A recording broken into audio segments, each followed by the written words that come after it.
Well, hey everyone, welcome back to the cabin. I'll go ahead and say, I guess you can tell that I had an event. When you see the bottom lip right there, Smokey and I had an event where I was petting on him and he actually raised his head up and knocked my lip into my tooth and cut it. But anyway, it was all in fun. Thought we'd go down here to the timber frame workshop and talk about a problem that I ran into. Well, I've actually run out of lumber. I've been working, just working on post after post, and then I realized yesterday that I didn't have any more. Well, I do have one 16-footer right here, so I went and I cut another 16-foot. They really need to be about 14 feet long, so this was the last 16-foot or the last long one. The rest of them are 12s that I've got. So the 12s aren't going to work, so I'm going to have to cut some trees down, which up there behind the cabin I'd planned on getting rid of some anyway. Smokey's enjoying himself a bone. If you hear that popping and cracking in the background. So yeah, I'm going to have to take some of those that I'd planned on taking them anyway, because I don't want them growing up that close to the cabin. Now I did get, if you're not new to this channel, you know that I had to get rid of some pine trees in the last couple of years that were back there. One of them hanging over the cabin, which was actually loaded with snow, so we don't want that happening. But there's a few that I'll be able to get out of there, but plenty actually probably to finish this structure, because I need, I think, 5 of them that are at least 14 foot long. So I'll cut a couple of trees and we'll be able to knock that out. But this one right here is actually crooked, or I say not crooked really, but has got lots of bark that I peeled quite a bit of it off, but I still got some left on here that I need to take. So this doesn't make this side square right here, but that's okay, because what I have got planned to do is to turn it back in this direction. Okay, this gives me primarily 3 fairly good sides. Okay, we want the best side facing in towards where the workshop is going to be, because this will all be open basically to the outside, but yet under roof.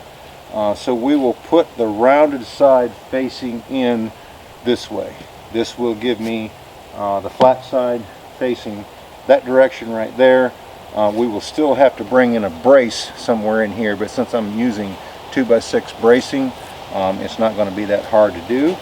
This will give me a fairly good flat side right here for my upper beams to meet, because this thing, I decided I want the top, that I'm going to make the top out of, so it will stand straight up like this and walk back all the way back to that back corner. I've already got this post right here completed, which is the one that had so many knockouts in it, which is this top one laying right there. Got that done, and I've got the post to replace this other one over here when my son and I decided to change the roof line. So that post will come out and can be used in the sawmill area, because the 4 corner posts that I'm going to have in the tool shop area are going to have to be, of course, one of them 16 foot. The others on the outside need to be 13.6, or you might as well say a 14-foot log. So, with all that said, if I cut 5 more, I'll have enough to do these 3 posts. We'll have enough to do the beams that are going to tie them together, and then we will have our ridge beam going across that our rafters are basically going to sit on. So once I get that done, I'll start cutting the rafters, then we'll put our lath on top of that for the metal to go on. But yeah, that's what I've been working on, and I realized, like I said, I ran out, so you'll probably see some videos upcoming of me felling some trees and working those logs up in order to finish this project. Now I do have quite a bit of lumber in here. I've got a lot of 1x, but I've also got some 2x material in here. I've got 2x6s, 2x8s, some 2x10s that I'll be able to use on the flooring over there. I've got the 1x sheething that was left over from the cabin, so I'll be able to use that on the outside. I've also got a stack of some 2x4s, 2x6s, and some actually 6x6 posts over there, but like I said, they'll be more reserved for the sawmill area because it doesn't have to be necessarily as tall. So I'll be able to use the shorter posts over there. But I still have to leave room in order to get the tractor in there, but it's not going to be as tall as this shed portion for the tractor, just a little bit shorter. But anyway, I'm going to try to utilize those posts over there that I've got that are 13 foot so that I don't waste them. But anyway, yeah, I've still got lumber, but it's not the right type of lumber in order to get this project finished. I guess you can tell that I'm getting ready to basically put some shelving in the smokehouse, but more or less along a grate type of shelving where I can actually lay like pork bellies or just anything that I would like to smoke in there. I still have 2x4s that are in there that I'm going to put screw hooks in to where I can like hang a ham or something, where I don't actually have to lay it down and reserve this area right here for meat that I wouldn't necessarily maybe hang, but just lay it on there, you know, like jerky or something like that if you wanted to make it. But I've got enough room back in there that I can actually build a shelf and still have primarily the front half where I can actually hang, you know, some shoulders or something like that. But that's another project that I'm going to be working on really soon, because actually tomorrow is when we're going to harvest the hog. It's going to go directly to the butcher. I think unless we change our mind, the process that we're going to follow, we're going to salt it down for 24 hours per pound. So we'll probably make sure that we don't have anything that's more than like weighing 5 pounds total that we're going to store. You know, of course, this hog will be split up between 3 families. But anyway, we wanted the ability to be able to salt it if we wanted to, so that we would basically salt it for 5 days, because that would be 24 hours per pound, right?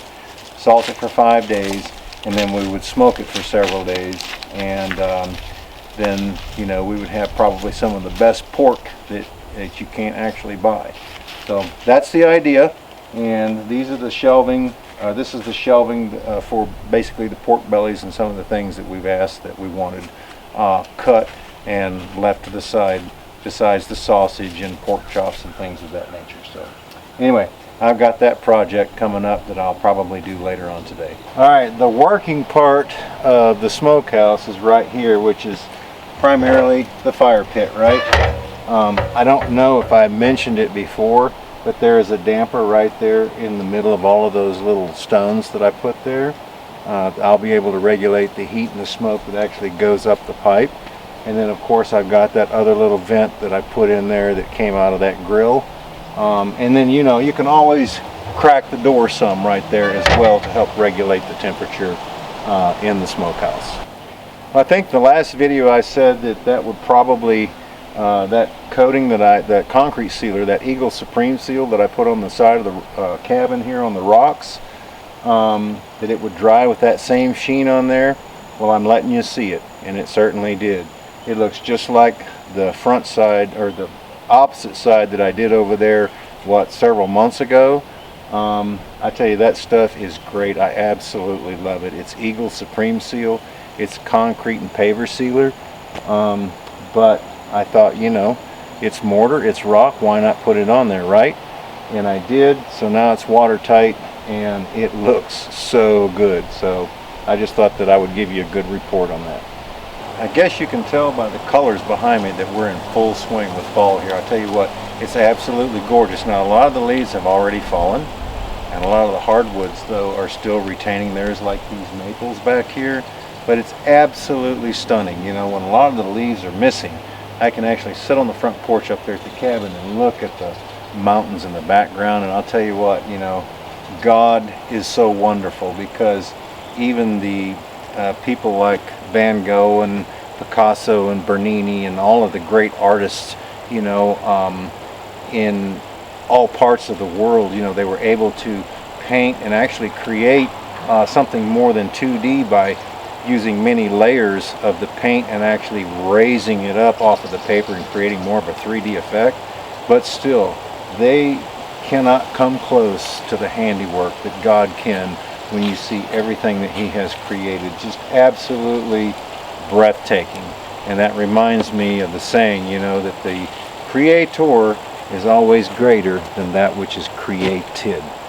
And you just take a look at nature and you don't have to wonder anymore, because that answers the question.